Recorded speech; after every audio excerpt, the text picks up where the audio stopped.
Shalom. First and foremost, I want to give all praises, honor, and glory unto Yahweh, Bahasham, Yahweh Shai. Double honors to the apostles and the elders of Great Millstone, who are not only my elders, but the elders of all Israel. And salutations to all the brothers out there on the highways and byways pushing this word and truth and sincerity. I was just watching the brother call y'all's video. I believe it was called Sexual Immorality, but it put the spirit on me to just add a couple things onto it, or say a couple things, because the brother was mentioning how basically how defiled this world is, and how anything that you do, you might go driving around, you might see the way women dress or whatever, you'll be ready to just pounce on a woman, or you might watch a movie and it'll lead you into some further sin, or and we're supposed to stay unspotted from this world, because who knows how many damn demons that woman touched, and one little thing, if you act upon it, it might put several more demons upon you, like I believe it's the book of Luke, where it says, if you cleanse out those demons out of the house, and you return back unto it, then it says something along the lines of 7 more demons more powerful than the first will come back on, So I'm going to start at verse 9 of Wisdom of Solomon chapter 4. It says, "But wisdom is the gray hair unto men, and unspotted life is old age." So unspotted life is old age, because this world is so wicked. It's so wicked that it's hard to stay righteous in a wicked world, man. That's what we need to pray. Myself, every morning when I'm walking out to my car, I look up in the sky and I start saying, Lord, please, you see the abominations that are happening here. Come soon, Baba Kasha. Because like the brother was saying, you take the wrong step and you'll be led down the wrong path. You got women dressing up like crazy these days, practically wearing underwear. They'd be put to death in a quick second if this was the kingdom. This is verse 10. It says, "He pleased God and was beloved of him, so that living amongst sinners," because we're living amongst sinners. This is just a wicked world. And, St. Peter says that Sodom and Gomorrah were destroyed for an example unto what would happen to people that acted that way. And America, man, it's it's really what's on top of the world right now, and it's the most wicked kingdom that's ever been on the face of the earth. So for you people that think that America's a good place, I heard somebody talking about it's a beautiful thing to see all these different mixed cultures in America, and saying that it's probably because the Lord wanted everybody to get along. I'm like, man, where is that in the scripture? If the Lord smiled upon this place, they wouldn't be legalizing gay marriage. You wouldn't have people acting the way they do here. This would come first. It would truly be in God we trust. But today's God is a mammon. Today's God is the so-called white man or money or women. It's let me get another precept on that too. This is Wisdom of Solomon 8 and it's a lot. Wrong chapter. This is Wisdom of Solomon 11. I'm going to get verse 15. It says, "But for the foolish devices of their wickedness wherewith being deceived," and it's talking about Jake, it says, "they worship serpents void of reason." And that's what they're doing today. We're worshiping serpents. We put, you got our women running around dyeing their hair blonde, putting blue contacts in. You got people taking bleach baths.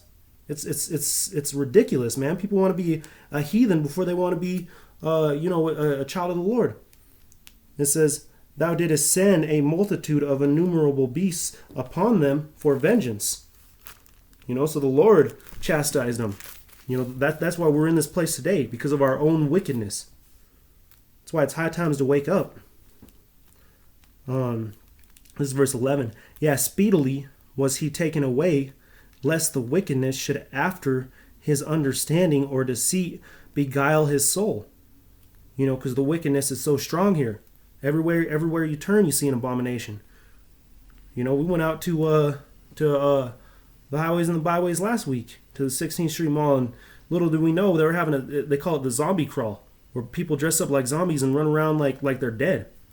It's like, come on, man, where's any sort of sense in doing that? It says, for the bewitching of naughtiness doeth obscure things that are honest. So the wickedness that goes here, obscures the honest. So that's why we got to stay on that narrow path, on that narrow road. It says, and the wandering of concupiscency, which means lust, doeth undermine the simple mind. And that's not just lust on women, that's lust on several things. You might be lusting after a new TV. You might be lusting after a new job. You might be lusting over that fiat money. And it undermines the simple mind. We need to have our eyes on the prize, like they say, which is this Holy Scripture. It's the Lord, man. It says, he being made perfect in a short time fulfilled a long time. So it's better to be righteous for a short time, meaning if you have a short life. If before you're in this truth, you're the walking dead. You can't jump in and go out. You can't put your hands to the plow and leave. That's not what that's saying. But a lot of people look at us because we're kids. We're out there, in our 20s. You got brothers in their teens, and they come out there and they're, we've had one of the brothers come up to the head of our camp, or I wouldn't say one of the brothers. We had a bus driver come up and try to tell him to his face, man, you can't tell me anything I don't know. He walked away ashamed. He got slapped in the face with this truth. The sword cut him, the spiritual sword, the two-edged sword of the Scripture. He walked away ashamed, man. And he thought he was something because he's lived a longer life. But you know what? He was really asleep throughout it, and he probably still is. This is verse 14.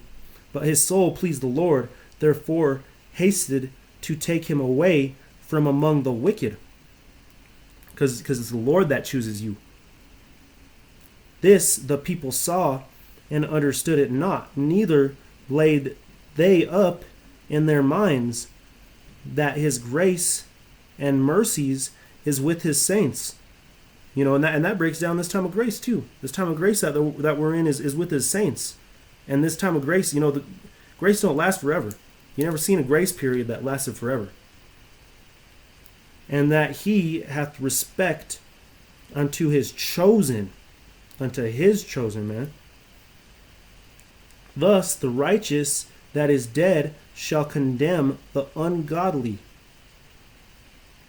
which are living, and youth that is soon perfected, that many years and old age of the unrighteous.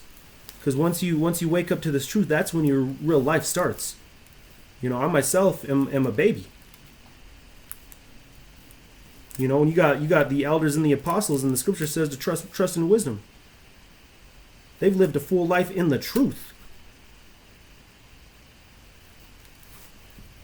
But with that, I hope that was edifying. I watched that video, and then Spirit got on me to bring this out. I'm gonna go one more verse actually. It says, "For they shall see the end of the wise, and shall not understand what God in His counsel hath decreed of him." Because what's the end of the wise going to be? Getting sucked up in them chariots, just like the book of Revelation says. Their adversaries around them shall see him. And to what end the Lord hath set him in safety. So we're gonna see who was right. You're gonna see when you Edomites see so-called Negroes, Latinos, and Native Americans getting sucked up in them chariots. Or you so-called how you got groups that just think you need to look like Denzel Washington. When you see different colored people getting sucked up, You know, when you scoffers see the men of the Lord getting sucked up, man, you gotta know. But Khan, all praises, honor, and glory be unto Yahweh Bashem Yahushai. Double honors to the apostles and the elders of GMS, and salutations to all Achion, man. Shalom.